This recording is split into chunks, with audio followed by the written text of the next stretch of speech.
Un homme raciste gifle un enfant noir en plein vol. Quelques secondes plus tard, un inconnu se lève et tout change. Le bruit de la chair frappant la chair a instantanément fait taire la cabine. 237 passagers se sont figés, suspendus sous le choc collectif, tandis que le craquement résonnait dans l'air pressurisé du vol 1742.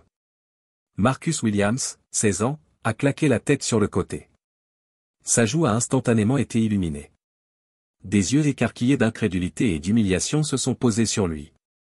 Le visage rouge et tremblant de rage, le doigt manucuré de Warren Caldwell a pointé vers le visage de l'adolescent. « Je t'avais dit de rester à ta place, mon garçon. » Les mots flottaient dans la cabine comme de la fumée. Les passagers, toxiques et suffocants, fixaient leur smartphone déjà levé pour capturer ce qui deviendrait inévitablement l'indignation virale de demain. Les agents de bord se sont déplacés d'urgence dans l'allée. Encore trop loin pour intervenir pendant 3 battements de cœur. Personne n'a bougé, personne n'a parlé. Un tableau de la tension américaine à 36 000 pieds. Puis, 7 rangées plus loin, un homme s'est levé. Rien de remarquable chez lui. Taille moyenne, dans la soixantaine. Visage buriné sous le sel, cheveux couleur poivre, le genre d'homme que vous croiseriez 100 fois sans le remarquer, mais quelque chose dans son mouvement délibéré, dans l'autorité tranquille de sa posture, commandait l'attention. « Asseyez-vous, monsieur », a crié un agent de bord. « Nous avons besoin que tout le monde reste assis pendant que nous. »« Je ne peux pas faire ça », répondit l'homme d'une voix claire, pas élevée, mais résonnant avec un accent inattendu et un objectif indéniable. « Pas cette fois. » Ce qui s'est passé dans les 17 minutes suivantes allait changer à jamais la vie de tous les passagers de cet avion, révélant des secrets enfouis depuis longtemps, remettant en question des croyances profondément ancrées et démontrant comment les actes les plus courageux viennent souvent des sources les plus inattendues. Mais pour comprendre pourquoi un vétéran du Vietnam à la retraite, avec un secret de 40 ans, risquerait tout pour défendre un garçon qu'il n'avait jamais rencontré, nous devons retourner là où tout a commencé, 6 heures plus tôt, à la porte C-42 de l'aéroport international Hartsfield-Jackson d'Atlanta. Marcus Williams détestait voler. À 16 ans, il n'avait pris l'avion que 2 fois auparavant, une fois quand il était trop jeune pour s'en souvenir et une fois l'année dernière pour les funérailles de sa grand-mère à Chicago. C'était un vol court, un peu plus d'1 heure, à peine assez de temps pour que l'anxiété s'installe.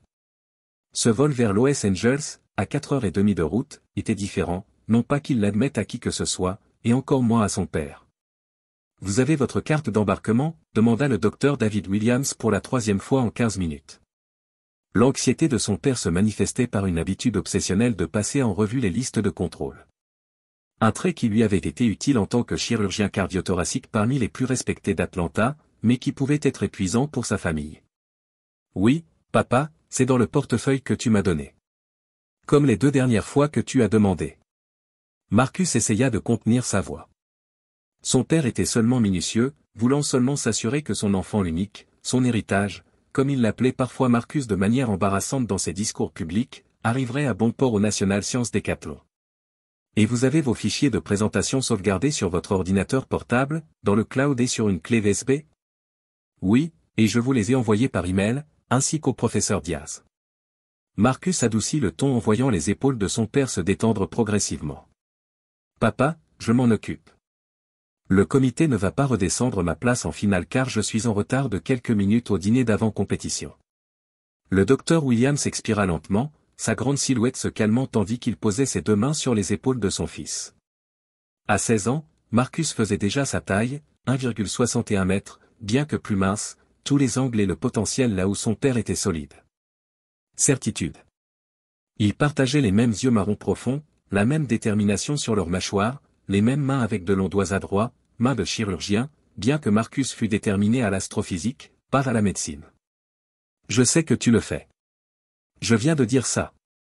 Son père s'arrêta, et Marcus reconnut la lutte interne familière entre le parent hélicoptère et l'homme déterminé à élever un fils indépendant. Je suis fier de toi, pas seulement pour la compétition, mais pour la façon dont tu gères tout ça.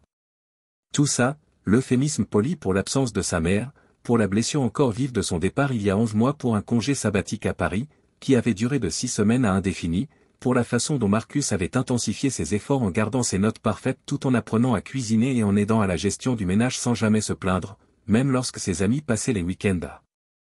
La suite semble suivre dans une narration riche en détails, mais je peux continuer à corriger la partie suivante si nécessaire. Nous ferons de notre mieux pour rendre ce voyage aussi confortable que possible. Agent de bord, veuillez vous préparer pour le départ.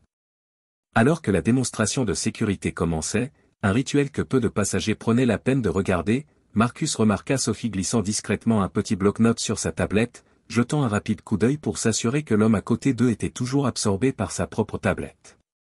Elle griffonna quelque chose et l'inclina vers Marcus. Il a l'air amusant, je parie qu'il est un plaisir en fait. Marcus sourit et fit signe au stylo qu'elle lui tendait. Leurs doigts se frôlèrent brièvement. L'énergie de Karen était totale, mais, en costume, le rire silencieux de Sophie secoua ses épaules, attirant un nouveau regard irrité de leur colocataire. Elle écrivit rapidement à nouveau. Je suis en 16A pour les 4,5 prochaines heures. Vous êtes en 16B. Quel est le pire qui puisse arriver? Marcus réfléchit un instant avant de répondre. Crash d'avion, enlèvement extraterrestre. Il nous parle de crypto-monnaie cette fois. Sophie ne put retenir un petit rire qui attira toute l'attention de l'homme. Il y a un problème, demanda-t-il, sa voix portant un avertissement clair. Aucun problème, monsieur, répondit gentiment Sophie. Juste excité par le vol? L'homme les étudia un instant, puis fixa Marcus, son regard s'attardant avec gêne. Eh bien, essaie de contenir ton excitation. Certains d'entre nous ont des choses importantes à régler. Bien sûr, Sophie acquiesça. Son ton restait aimable, mais une nuance suggérait qu'elle le trouvait ridicule plutôt qu'intimidant. Nous ne voudrions pas déranger votre très important. Elle jeta un coup d'œil à sa tablette. Le visage de l'homme rougit légèrement, et il se tourna de nouveau vers son appareil sans autre commentaire. Sophie croisa le regard de Marcus et lui fit un petit clin d'œil victorieux.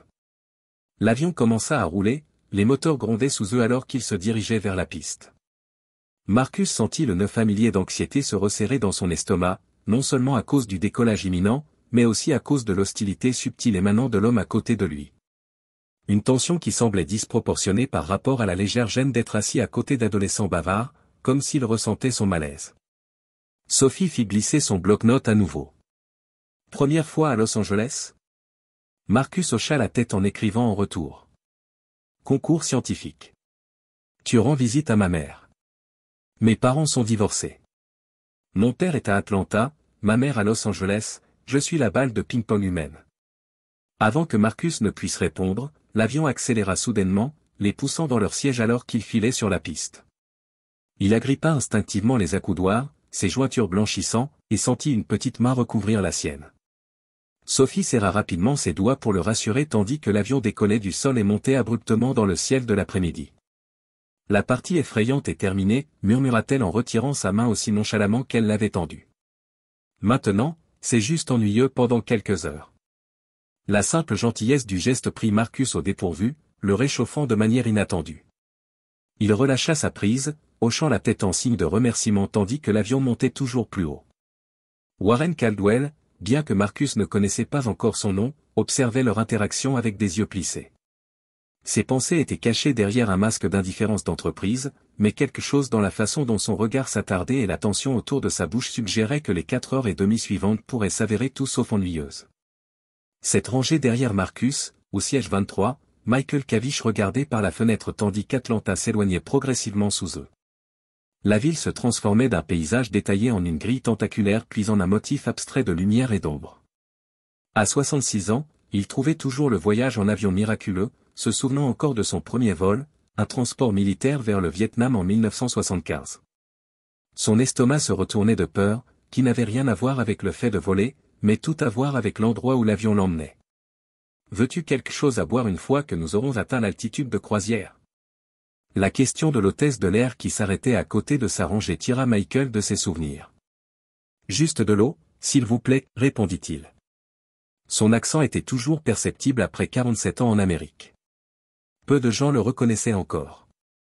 La Slovaquie n'était pas un pays auquel la plupart des Américains pensaient, s'ils y pensaient.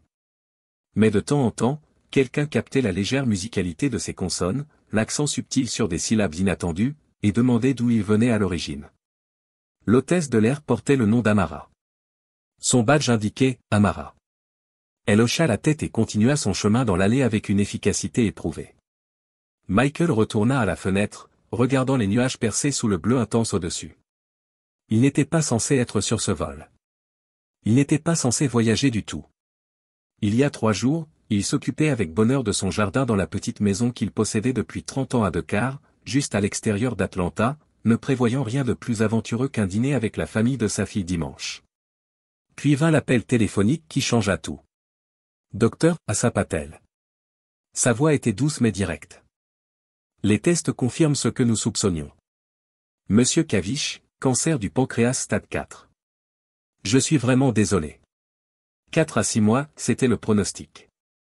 Peut-être un peu plus long avec un traitement agressif, mais pas beaucoup, et au prix de passer le temps qu'il vous reste malade à cause de la chimiothérapie. Michael avait écouté calmement, posé des questions pratiques, remercié le docteur pour sa candeur. Seulement après avoir raccroché, il s'était permis de s'asseoir lourdement dans son fauteuil préféré, celui avec le revêtement délavé que sa défunte épouse avait toujours menacé de remplacer, et de considérer ce que ce verdict signifiait. Pas de peur, à 66 ans, ayant survécu à des choses qui auraient dû le tuer des décennies plus tôt. Michael était étonnamment à l'aise avec l'idée de sa propre mortalité. Pas même la tristesse exactement, bien qu'il regretterait de ne pas voir ses petits-enfants grandir, et regretterait le jardin qu'il avait cultivé pendant des décennies. Il savait ce que Michael ressentait, un sentiment soudain et urgent d'affaires inachevées, de comptes qui devaient être réglés avant qu'il ne quitte ce monde. C'est pourquoi, 48 heures après avoir reçu sa condamnation à mort, il avait acheté un billet de dernière minute pour Los Angeles, fait une petite valise et écrit une lettre à sa fille expliquant son voyage inattendu. Une lettre qu'elle ne voulait pas recevoir jusqu'à ce qu'il soit déjà parti. Première fois en avion? Michael se retourna pour trouver une jeune femme le regardant avec un sourire amical. Elle occupait le siège du milieu à côté de lui. Son hijab encadrait un visage qui ne pouvait pas être beaucoup plus âgé que ses filles. Non, répondit-il en lui rendant son sourire. Juste ma première fois depuis longtemps avec quelque chose d'important à l'autre bout du fil. Moi aussi, dit-elle en tendant la main. Je suis Fatima et je commence une résidence au centre médical de l'UCLA. Michael lui serra-t-il la main en remarquant sa prise ferme. Félicitations pour la résidence. Ma fille est médecin en oncologie pédiatrique, c'est un travail exigeant, le meilleur genre. Fatima répondit, puis-je vous demander ce qui vous amène à Los Angeles? Michael hésita. Il avait préparé un article de couverture en visitant un vieil ami, en voyant les sites qu'il avait toujours eu l'intention d'explorer. Mais il se retrouva contre toute attente réticent à mentir à cette jeune femme avec son regard direct. Elle retourna à la cuisine où son collègue James remplissait une cafetière. Attention, rangée 16, murmura-t-elle. Un homme d'affaires qui émet des ondes étranges envers l'adolescent à côté de lui. James hocha la tête, comprenant le raccourci qu'ils avaient développé au fil des années de collaboration. Je ferai attention quand je ferai le service des collations. Amara termina son service de boisson et s'apprêtait à ramasser les déchets lorsque le bouton d'appel de la rangée 16 s'alluma. Un soupir intérieur. Les boutons d'appel signalaient rarement quelque chose de bon. Elle retourna à la rangée. C'était l'homme en costume. Son expression était maintenant ouvertement irritée. Excusez-moi, mais j'ai payé pour un siège où je pourrais travailler en paix.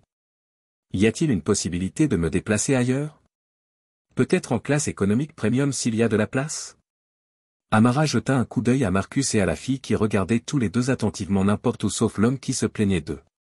Je suis désolé, monsieur, mais le vol est complet aujourd'hui. Y a-t-il un problème particulier que je puisse résoudre? L'homme baissa la voix, mais pas suffisamment pour empêcher ses voisins de ranger d'entendre. Ces adolescents sont perturbateurs. Ils échangent des mots. Ils rigolent, ce qui rend la concentration impossible. Nous n'étions pas. La fille commença, mais Amara leva doucement la main. Le signal universel des hôtesses de l'air pour me laisser gérer ça. Je comprends votre inquiétude, monsieur, dit-elle d'un ton professionnel mais ferme. Cependant, comme je l'ai mentionné, nous n'avons plus de siège disponible pour un changement de place. Un casque pourrait peut-être vous aider à vous concentrer sur votre travail. La mâchoire de l'homme se serra. Je ne devrais pas avoir à porter d'écouteurs pour me protéger des comportements inconsidérés. Monsieur, il semble discuter à voix basse, ce qui est parfaitement acceptable. Nous n'avons reçu aucune plainte d'autres passagers. Amara reporta son attention sur Marcus et la fille et dit. Je suis sûr que tout le monde dans cette rangée peut faire un effort pour être prévenant envers ses voisins pendant le reste du vol. Le message était clair, elle ne prenait pas parti, mais elle n'allait pas non plus céder à des exigences déraisonnables. L'homme sembla reconnaître qu'il avait atteint les limites de ce que la plainte pouvait accomplir et se rassit avec un bref hochement de tête. Merci de votre compréhension, dit Amara, le sourire toujours présent. Je reviens bientôt pour ramasser les déchets que vous pourriez avoir. En s'éloignant, elle entendit la fille murmurer quelque chose qui fit rire doucement Marcus, suivi du son distinct de l'homme expirant d'exaspération. Cette interaction laissa Amara avec un sentiment persistant de malaise. La plupart des passagers se plaignaient des pleurs des bébés, des fauteuils inclinables ou de l'accès aux toilettes, des griefs légitimes, même s'ils étaient insignifiants, concernant l'espace partagé. Ceci. La fixation de l'homme sur les adolescents à côté de lui semblait différente, chargée de quelque chose de plus qu'une simple irritation. Encore la rangée 16, demanda James lorsqu'elle retourna dans la cuisine. Le type en costume voulait être éloigné des enfants, ils ont dit qu'ils étaient perturbateurs. Amara mit des guillemets autour du mot « perturbateur ». Je pouvais voir. Il parlait doucement, mais il dégageait une sérieuse impression de maniaque du contrôle. Elle commença à préparer le service des collations, disposant efficacement des paquets de bretzels et de biscuits sur le chariot. Le garçon est noir. La fille a peut-être l'air d'une latine ou d'une moyen-orientale, et l'homme les regarde sans cesse comme s'ils l'offensaient personnellement par leur présence. James haussa un sourcil. Ah, ce genre de passager, exactement ce genre. Amara avait reçu suffisamment de plaintes à caractère raciste dans sa carrière pour reconnaître le schéma. Gardez un œil dessus. J'ai un étrange pressentiment. Faites toujours confiance à votre hôtesse de l'air. Sens de l'araignée. James acquiesça. Il l'aida avec le chariot. Je veillerai à m'enregistrer régulièrement à la rangée 16 pendant que tu reprends tes fonctions. Amara repensa aux adolescents. Le garçon, Marcus, avait géré la situation avec un sang-froid remarquable pour quelqu'un de son âge. Le genre de maîtrise de soi prudente que les enfants noirs développent souvent bien trop tôt, une compétence de survie dans un monde qui les juge selon des normes différentes.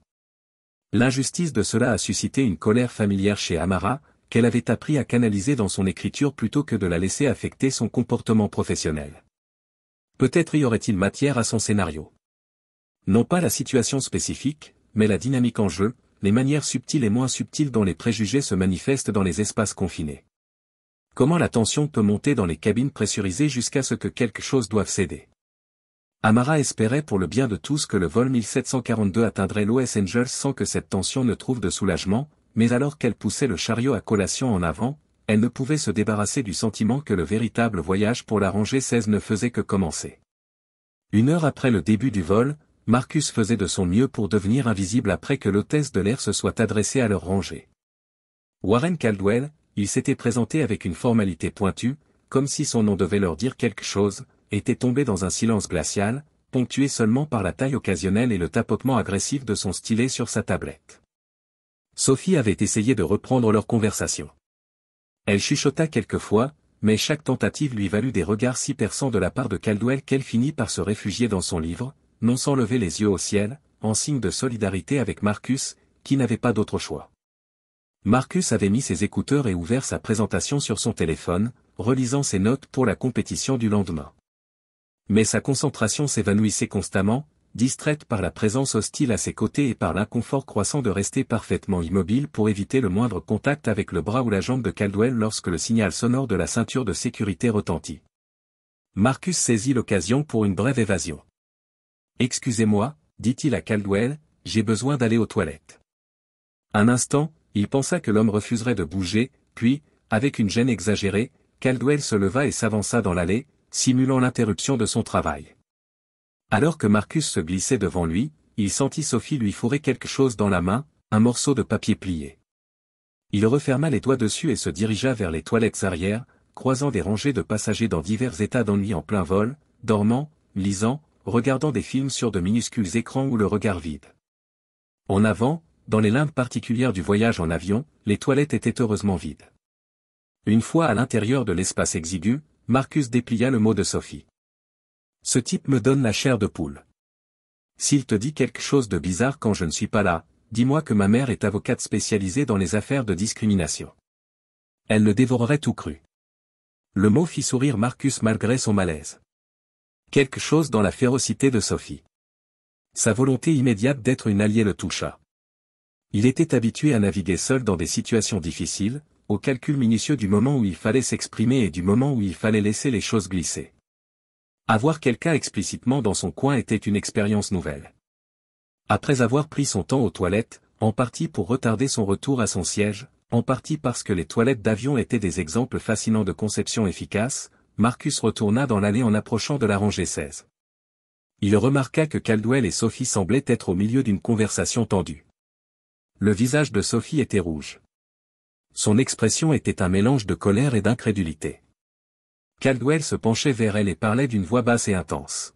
« Tu devrais être plus prudente avec la compagnie. » « Tiens, Marcus à l'écoute. Je suggère simplement qu'une jeune femme comme toi va bien. » Marcus l'interrompit, debout dans l'allée à côté de leur rangée. Caldwell et Sophie levèrent les yeux. La première avec une irritation évidente, la seconde avec soulagement. « D'accord, » dit Sophie rapidement.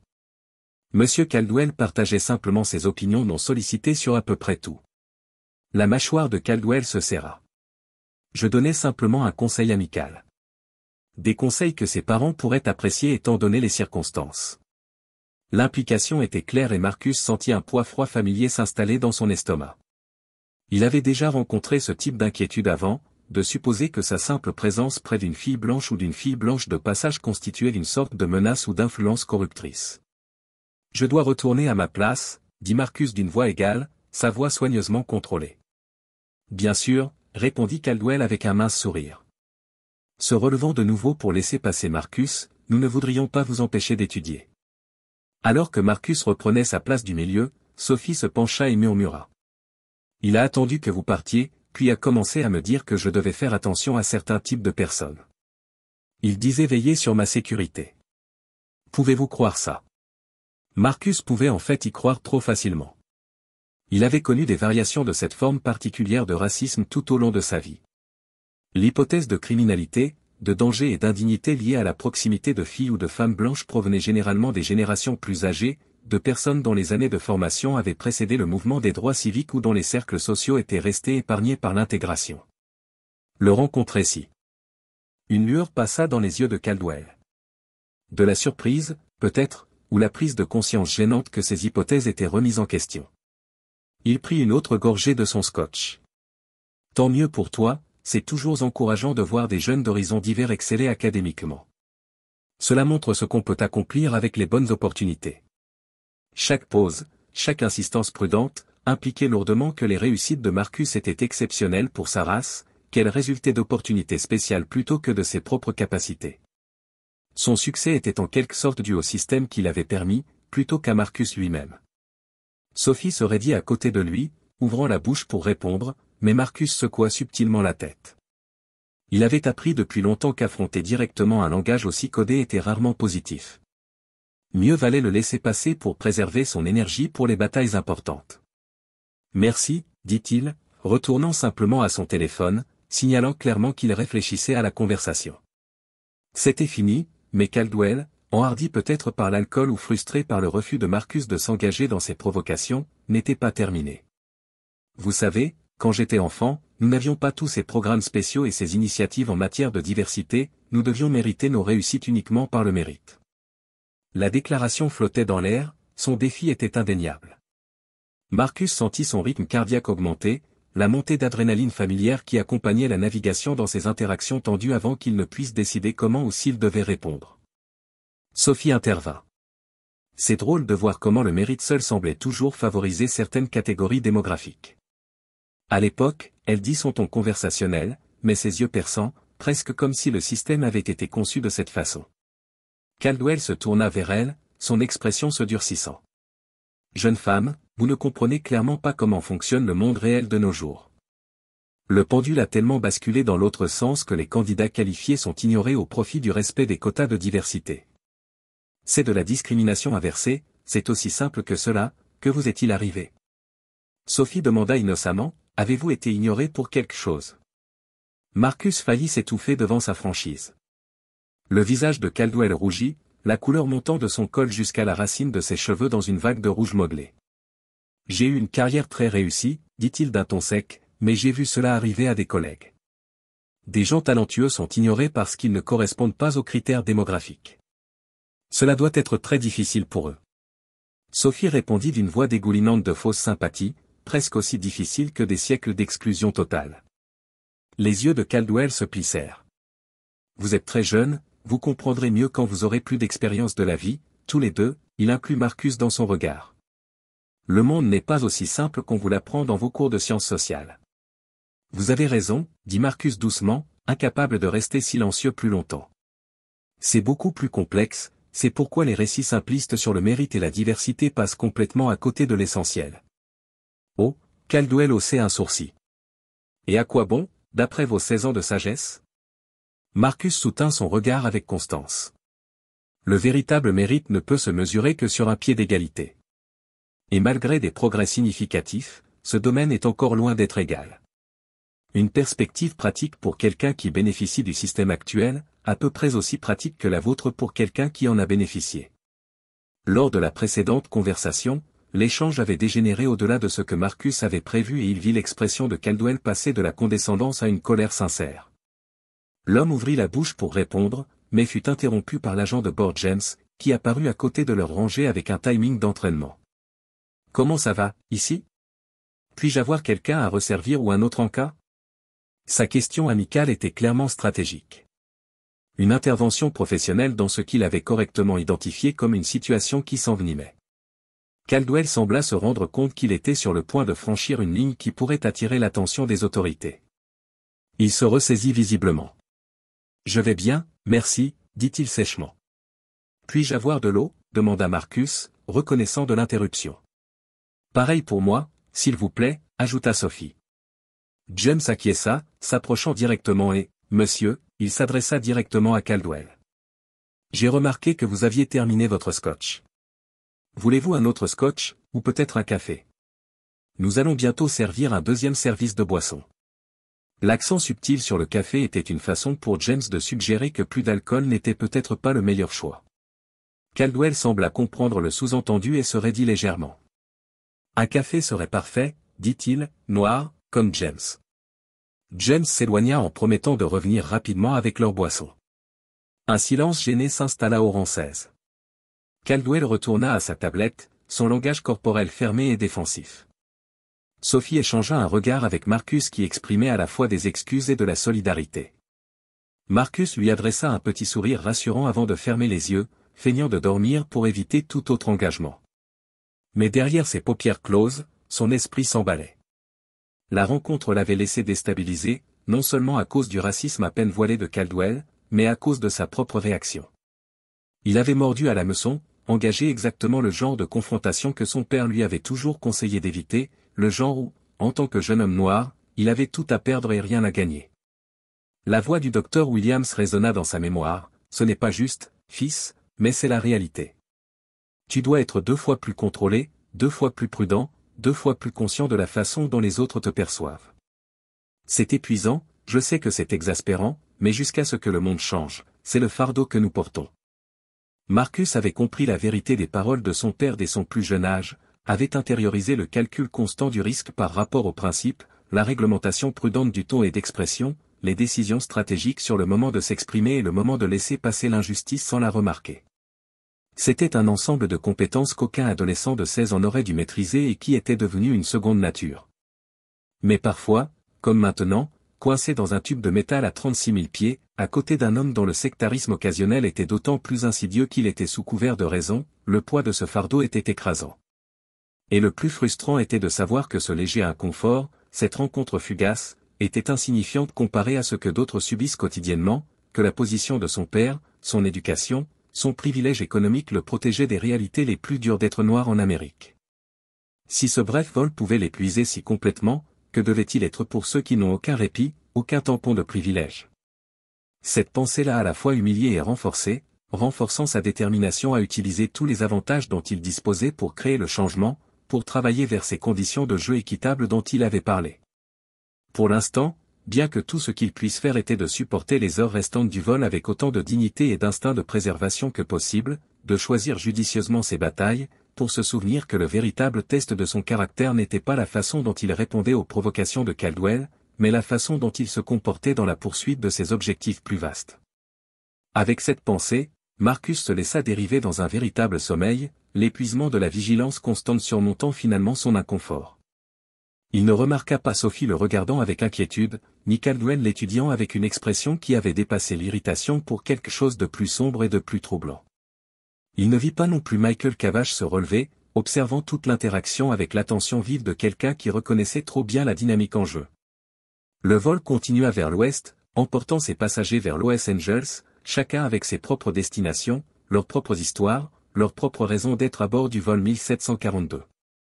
Mais pour Marcus, Sophie, Warren Caldwell et Michael Cavache, ces voyages individuels étaient sur le point de se croiser d'une manière qu'aucun d'eux ne pouvait anticiper, avec des conséquences qui s'étendraient bien au-delà de leurs heures partagées dans le ciel.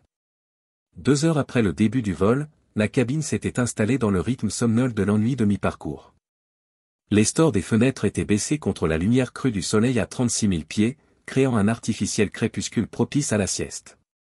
De nombreux passagers s'étaient laissés aller au sommeil, la tête penchée à des angles inconfortables, tandis que d'autres restaient branchés à des systèmes de divertissement individuels, leurs visages baignés dans la lueur bleue de minuscules écrans. Marcus se réveilla en sursaut. Désorienté pendant un moment, il ne se souvenait plus où il était. Le bourdonnement des moteurs, l'air recyclé, la pression inconnue contre ses tympans.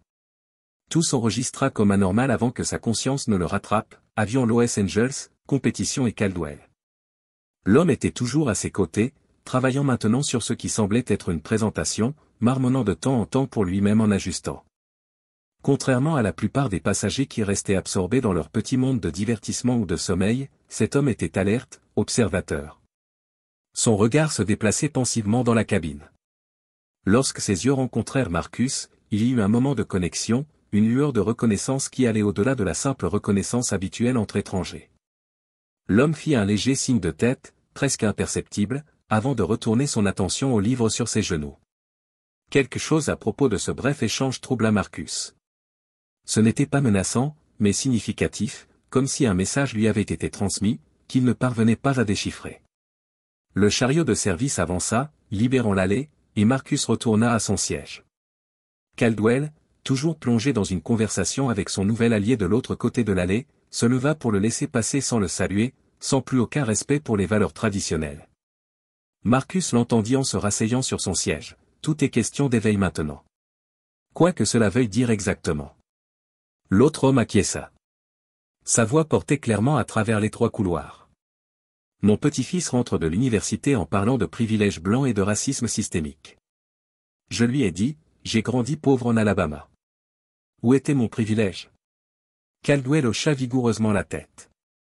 Il les endoctrine purement et simplement, les culpabilise d'être blancs, d'avoir réussi. C'est du marxisme culturel, et cela détruit le tissu social. Marcus garda une expression soigneusement neutre tandis qu'il remettait ses écouteurs, sélectionnant une playlist suffisamment forte pour couvrir la conversation à côté de lui. Il n'avait aucune envie d'entendre davantage les points de vue de Caldwell, ni d'absorber davantage la toxicité désinvolte qui semblait couler de l'homme sans conscience ni retenue. Sophie s'agita à côté de lui, clignant des yeux, s'éveillant.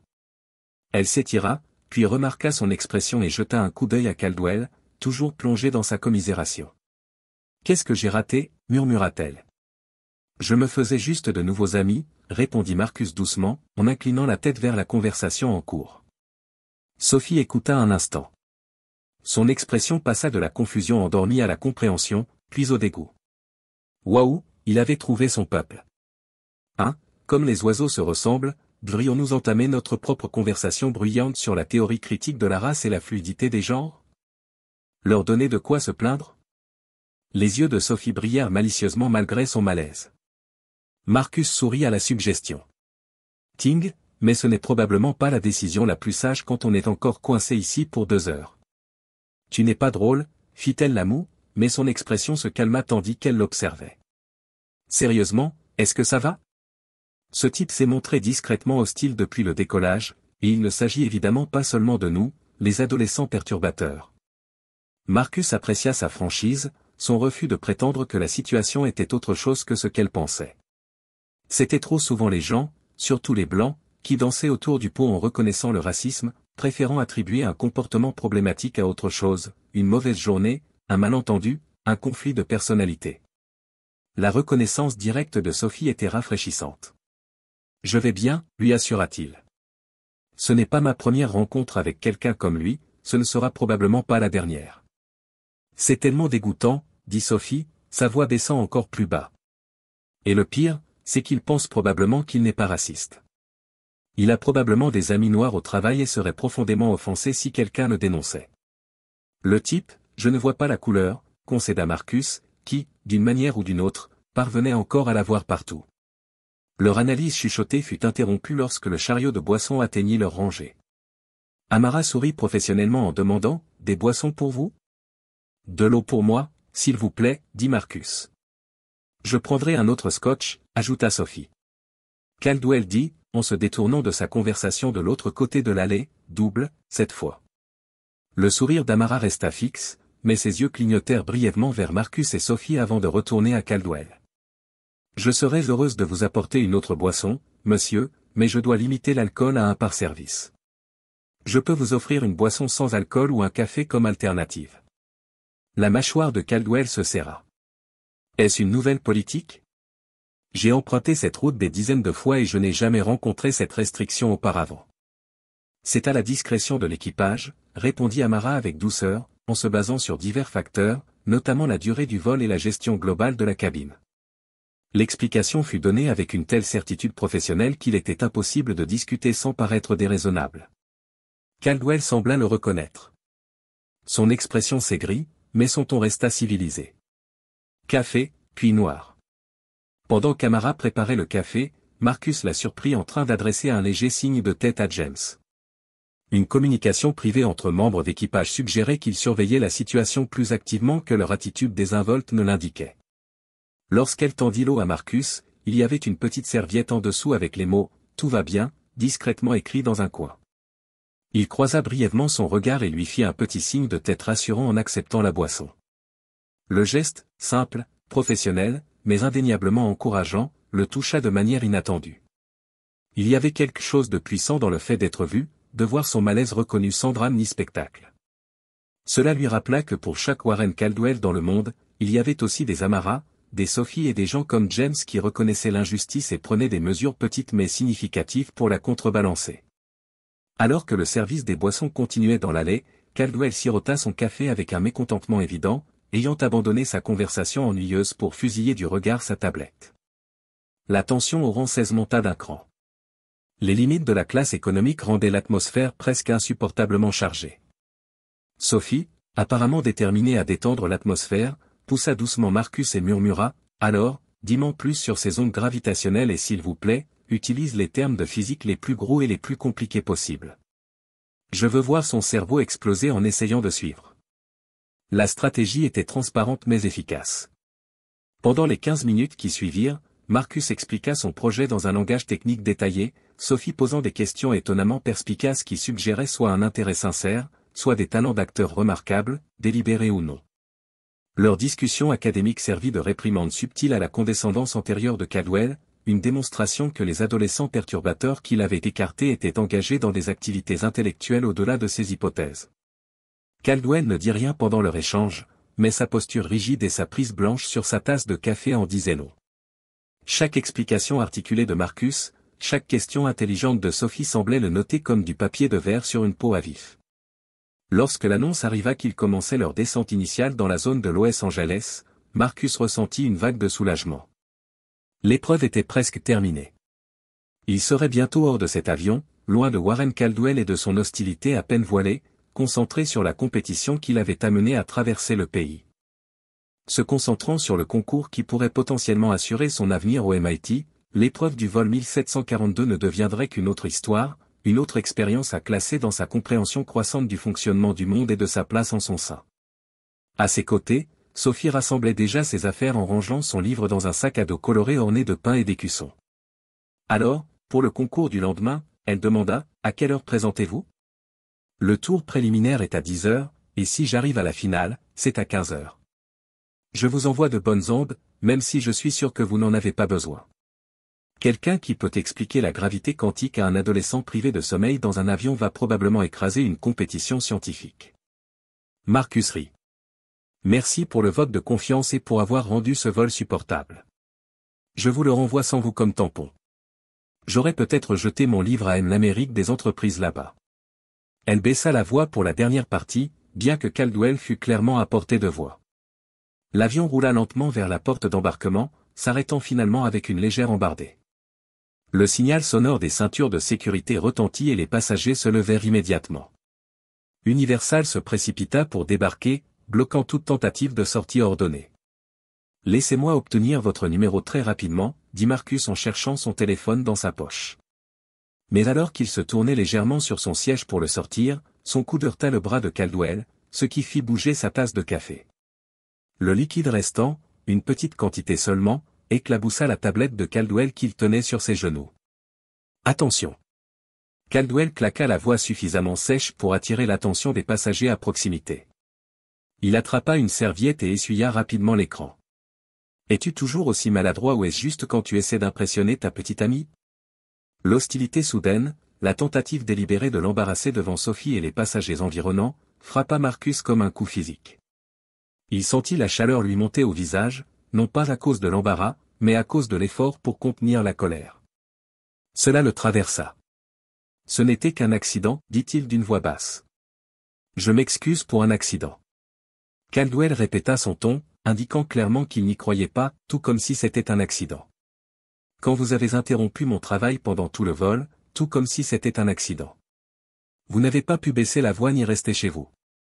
Les accusations étaient tellement déconnectées de la réalité, si clairement ancrées dans quelque chose de plus profond que les interactions triviales des dernières heures, que Marcus resta momentanément sans voix avant de pouvoir formuler une réponse. Sophie intervint. Sérieusement, on a marché sur la pointe des pieds autour de vous pendant tout le vol, alors que vous n'avez été que grossier et condescendant. C'était une petite chute, surmontez-la. Le regard de Caldwell se posa sur elle, son expression se durcissant. C'est précisément le problème de votre génération. Aucun respect, aucune responsabilité. Vous pensez pouvoir faire ce que vous voulez sans conséquence et vous pensez pouvoir traiter les gens comme vous le souhaitez. Vous êtes plus âgé, vous portez un costume cher, vous avez un travail d'entreprise qui vous fait vous sentir important. Sophie rétorqua assez patient. Les passagers, clairement épuisés, commençaient à prendre note de la confrontation, certains observent ouvertement, d'autres font semblant de ne pas entendre tout en écoutant clairement. Marcus ressentait le poids de leur attention, le jugement qui retomberait inévitablement sur lui, peu importe qui était en faute. « Sophie, c'est bon, dit-il doucement, prenons nos bagages et partons. »« Non, ce n'est pas bon, insista-t-elle, les yeux pétillants. Il a été horrible avec vous et avec nous pendant tout ce vol, sans raison, sauf. »« Quoi ?» lança Caldwell en haussant la voix. « Allez-y, dites-le, parlez en de race. C'est la norme de nos jours. N'est-ce pas ? Chaque fois que quelqu'un dénonce un mauvais comportement de la part de certaines personnes, c'est forcément du racisme. » Le mot flottait dans l'air, chargé et dangereux. Marcus sentit son sang-froid soigneusement conservé commencer à se fissurer. C'était exactement le genre de confrontation publique contre laquelle son père l'avait mis en garde. Un genre où, en tant que jeune homme noir, il ne pouvait que perdre, quels que soient les faits ou la justice de la situation. « Monsieur, je pense que ça suffit. » Une nouvelle voix s'éleva, celle d'Amara, l'hôtesse de l'air, qui était apparue à côté de leur rangée avec une autorité professionnelle mais incontestable. « Nous sommes arrivés à la porte et les passagers. Si vous essayez de débarquer, si vous avez une réclamation, vous pouvez parler à un représentant du service client à l'intérieur du terminal. » Caldwell se tourna vers elle, visiblement sur le point de se disputer, lorsqu'un autre passager prit la parole de l'autre côté de l'allée. L'homme avec qui il avait sympathisé plus tôt, le gamin l'a bousculé exprès. L'homme dit, « J'ai vu que ça causait des problèmes pendant tout le vol. » La fausse accusation, portée avec une telle assurance désinvolte, stupéfia Marcus. Il n'avait même jamais parlé à cet homme. Il n'avait rien fait pour le provoquer, si ce n'est rester à proximité. Pourtant, il était là, en train d'attiser une situation déjà explosive. « C'est un mensonge, dit Sophie avec véhémence. Vous n'avez pas pu voir ça, car cela ne s'est pas produit. Il sortait juste son téléphone quand même le crétin a réagi de manière excessive. Jeune femme, vous devez surveiller votre ton, avertit Caldwell. Son expression s'assombrit davantage. Restez en dehors de ce qui ne vous concerne pas. Défendre mon ami contre le harcèlement raciste me concerne absolument, répliqua Sophie. Raciste ? La voix de Caldwell s'éleva presque jusqu'à un cri, attirant encore plus l'attention. Je n'ai rien fait de raciste. C'est exactement de cela que je parlais. Jouez la carte raciale quand vous n'avez pas de véritable argument. Marcus vit l'escalade se dérouler comme au ralenti. Il ne pouvait contrôler le spectacle public qui se déroulait autour de lui. La façon dont les regards se tournaient vers lui avec plus ou moins de sympathie, de jugement ou d'évaluation prudente. Il se sentait réduit à un stéréotype, à un scénario qui serait raconté plus tard, sans aucune nuance. Il y avait cet adolescent noir en colère sur mon vol. Tout le monde doit baisser la voix, dit Amara fermement. Monsieur, veuillez rassembler vos affaires et sortir de l'avion. Vous aussi, s'adressa-t-elle à Marcus et Sophie. Veuillez attendre que l'allée se dégage un peu avant de débarquer. L'instruction visait clairement à séparer les parties impliquées. Une technique de désescalade standard, mais Caldwell l'interpréta différemment. Il bénéficie donc d'un traitement de faveur. C'est eux qui sont à l'origine du problème, mais c'est moi qu'on demande de partir en premier. J'essaie simplement de gérer un débarquement ordonné, répondit Amara, son attitude professionnelle intacte malgré la tension. Maintenant, s'il vous plaît, si vous pouviez. Ce qui se passa ensuite se produisit si rapidement que les récits ultérieurs divergeraient sur la séquence exacte des événements. Caldwell, le visage rouge et juste, s'exprima avec colère. De son siège, sa main, accidentelle ou intentionnelle, heurta l'épaule de Marcus, le repoussant dans son siège avec une force indéniablement agressive. Marcus, pris au dépourvu par ce contact physique soudain, leva instinctivement le bras dans un geste défensif. Ce mouvement, combiné à l'espace confiné et à l'équilibre déjà précaire de Caldwell dans l'étroit couloir, fit légèrement trébucher l'homme âgé. « N'ose pas me toucher » cria Caldwell. Son sang-froid, complètement abandonné, puis, devant des dizaines de témoins, il fit l'impensable. Il gifla Marcus d'une paume ouverte. Le bruit résonna dans la cabine comme un coup de feu. Le temps sembla s'arrêter. Marcus se figea, la joue brûlante, le choc écrasant temporairement toutes les autres réactions. Sophie halta à côté de lui, sa main volant à sa bouche. Le masque professionnel d'Amara glissa un instant, révélant une véritable inquiétude avant qu'elle ne reprenne le contrôle. « Monsieur, vous devez reculer immédiatement » ordonna-t-elle, sa voix prenant une tournure d'acier. « James, j'ai besoin d'aide au rang 16. » Caldwell sembla aussi surpris par son geste que tout le monde. Son expression passa de la rage à la confusion, puis à la prise de conscience qu'il avait franchi une ligne sans retour facile. Sa main était toujours levée. Caldwell avait protesté, mais avec sensiblement moins de conviction qu'auparavant. C'était un incident mineur, complètement hors de proportion. Frapper un adolescent n'est pas un incident mineur, répliqua l'officier. Veuillez rassembler vos affaires et venir avec nous. Nous réglerons cela dans le terminal. Alors que Caldwell s'exécutait à contre-séhure, récupérant sa tablette et sa mallette sous le regard attentif des officiers, Michael se tourna enfin vers Marcus. Son expression s'adoucit alors qu'il baissait les yeux vers l'adolescent, toujours assis, encore sous le choc des événements. « Ça va, jeune homme » demanda-t-il, une inquiétude sincère évidente dans sa voix. Marcus hocha la tête, trouvant sa voix. « Oui, monsieur. Merci d'être intervenu. » De rien, même si j'aurais préféré que cela ne soit pas nécessaire. Les yeux de Michael avaient une profondeur de compréhension, comme s'il savait exactement ce que Marcus avait vécu, non seulement durant les dernières heures, mais aussi dans le poids accumulé des rencontres similaires tout au long de sa jeune vie. Alors que les officiers escortaient Caldwell vers la sortie, un autre resta derrière pour s'adresser à Marcus. Nous aurons également besoin de votre déclaration. Lorsque vous serez prêt à débarquer, prenez votre temps. Il n'y a pas de précipitation. La cabine commença à se vider plus rapidement maintenant que la confrontation avait été résolue. Les passagers étaient impatients de poursuivre leur voyage après le retard inattendu. Beaucoup jetèrent un coup d'œil à Marcus en passant, certains avec sympathie, d'autres avec la conscience désagréable d'avoir été témoins de quelque chose à laquelle ils n'étaient pas intervenus. Sophie posa une main sur le bras de Marcus. « Êtes-vous sûr que vous allez bien ?» C'était intense. « Je vais bien, » répondit-il. Il la rassura, bien que la sensation de brûlure sur sa joue suggérait qu'il pourrait y avoir une marque visible. « Je me rends compte que cet homme était horrible. J'espère qu'ils l'arrêteront ou, au moins, le retrouveront. » Marcus apprécia l'indignation de Sophie en sa faveur, mais il était plus concentré sur l'étranger. Michael se tenait toujours à proximité, un gardien silencieux jusqu'à ce que la menace immédiate soit passée.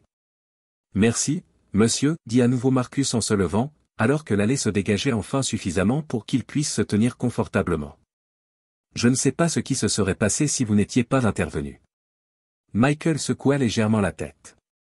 Je pense que vous auriez géré la situation avec la même dignité dont vous avez fait preuve tout au long de ce vol, mais personne ne devrait avoir à affronter de telles choses seul. Il tendit la main. Michael Cavish. Marcus Williams, répondit Marcus en serrant la main de l'homme. Il fut frappé par la force de la poigne de l'homme plus âgé. Les callosités qui trahissaient une vie de travail manuel contrastaient avec son discours précis et son autorité tranquille. Ravi de vous rencontrer, Marcus Williams, même si j'aurais préféré que ce soit dans de meilleures circonstances. Michael sourit, son expression transformant ses traits burinés. Vous avez été très patient avec un homme qui ne le méritait pas. Avant que Marcus ne puisse répondre, Amara s'approcha d'eux. La police aimerait avoir vos déclarations à tous les deux, ainsi que la vôtre, mademoiselle, ajouta-t-elle en s'adressant à Sophie. Ils attendent juste à l'intérieur du terminal. Je vous raccompagnerai. Ils rassemblèrent leurs affaires et se préparèrent à se rendre au terminal. Marcus aperçut son reflet dans la vitre obscure. Son visage était calme, mais ses yeux révélaient le choc persistant de ce qui venait de se passer. Il comprit que le vol 1742 était devenu bien plus qu'un simple moyen de transport pour une compétition scientifique. C'était devenu une ligne de démarcation dans sa vie, avant et après avoir subi l'humiliation publique. Frappé par un inconnu, avant et après avoir été témoin du pire et du meilleur du comportement humain en l'espace de quelques minutes, il suivit Sophie et Michael dans l'allée. Il était conscient que son histoire serait racontée et racontée, à son père, à ses coéquipiers de la compétition, peut-être un jour à ses propres enfants. Mais ce que cette histoire signifierait en fin de compte, comment elle façonnerait sa compréhension de lui-même et de sa place dans le monde, cela restait à voir. Ce qu'il ne pouvait pas savoir en descendant de l'avion dans le terminal animé de LAX, c'était que sa connexion avec Michael Cavish ne faisait que commencer, et que l'étranger qui avait pris sa défense portait des secrets qui transformeraient la compréhension de Marcus de la justice, du pardon et de la longue histoire qui les avait réunis sur le vol 1742.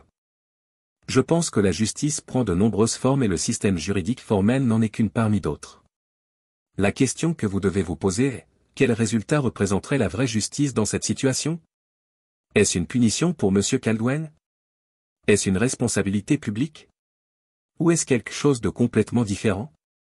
Avant que Marcus ne puisse envisager cette approche philosophique, son téléphone vibra avec un message texte. C'est mon chauffeur de navette, dit-il en lisant la notification. Il attend aux arrivées depuis presque 1 heure. Je dois y aller. Ma mère se demande probablement où je suis. Sophie ajouta en vérifiant son propre téléphone. Mais rencontrons-nous pendant que tu es là, d'accord? Peut-être demain après ta compétition. Je veux savoir comment ça se passe, ça a l'air génial. Marcus accepta, reconnaissant pour cette amitié au milieu du chaos de la journée. Ils échangèrent une rapide accolade, la brève connexion transmettant plus de soutien que les mots ne pouvaient exprimer. Puis Sophie partit avec un dernier signe de la main. Marcus se tourna alors vers Michael, soudainement réticent à quitter l'homme qu'il avait défendu de manière si inattendue. Monsieur Cavish, je ne sais pas comment vous remercier correctement pour ce que vous avez fait aujourd'hui. Aucun merci n'est nécessaire, répondit Michael. Mais peut-être que, si tu es d'accord, nous pourrions nous revoir pendant ton séjour à Los Angeles. Je serais intéressé d'en savoir plus sur ton concours scientifique et je pourrais peut-être t'offrir un point de vue sur ta décision de porter plainte.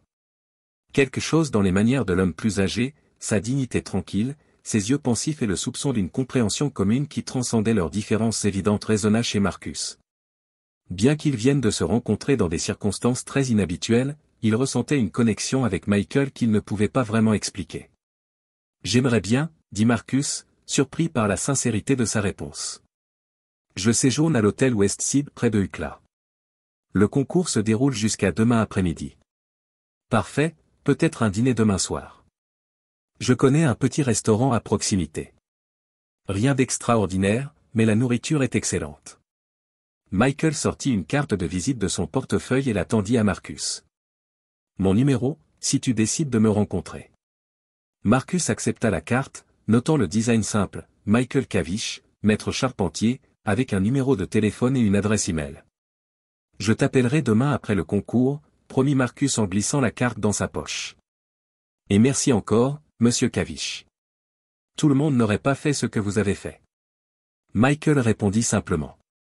Bon voyage à ton hôtel, Marcus, et bonne chance avec tes ondes gravitationnelles.